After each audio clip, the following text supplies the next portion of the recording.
வணக்கம் நிகிதா.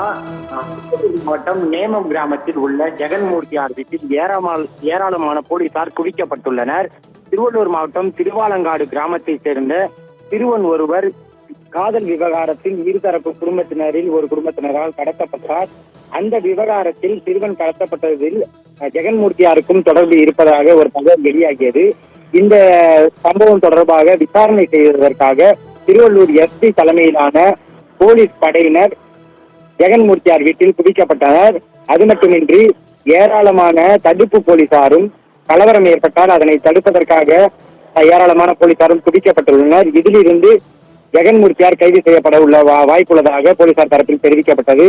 இந்த தகவல் பரவியவுடன் ஆயிரக்கணக்கான புரட்சி பாரதம் தொண்டர்கள் ஜெகன்மூர்த்தியார் அவரின் வீட்டில் குவித்துள்ளனர். அது மட்டுமின்றி கேட்டின் முன்பு திரண்டு அசைய விடாமல் போலீசார் இழுத்து தள்ளினாலும் அசையாமல் குவிந்துள்ள 500க்கும் மேற்பட்ட மக்களால் அங்கு ஜெகன்மூர்த்தியை கைது செய்ய முடியாத ஒரு நிலை ஏற்பட்டுள்ளது.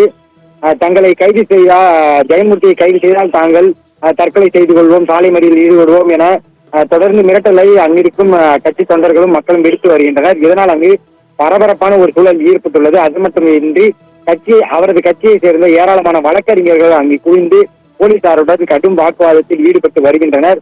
இருப்பினும் போலீசார் அங்கு மேலும் குவிக்கப்பட்டு வருவதால் விரைவில் கைது நடவடிக்கை ஏதேனும் எடுக்கப்படலாம் என சொல்லப்படுகிறது. அதே சமயம் ஆயிரக்கணக்கான மக்கள் அங்கு கூடியிருப்பதால் கைது செய்தால் கலவரம் ஏற்பட்டு அதன் மூலம் பெரும் அசம்பாவிதம் ஏற்பட வாய்ப்பு இருப்பதால் மேற்கொண்டு மேலும் போலீசார் குவிக்கப்பட்டு அதன் பின்னர் கைது செய்ய நடவடிக்கை எடுக்கலாம் என்று கூறப்படுகிறது. மறுதரப்பில் ஜெகன்மூர்த்தியை உள்ளே வைத்து விசாரித்து வருகிறது. அவரை வெளியே அழைத்து செல்ல விடாமல் கேட்டின் முன்பு கூடி கோஷத்தை எழுப்பும் மக்களால் இங்கு பரபரப்பான சூழல் உருவாகி இருக்கிறது.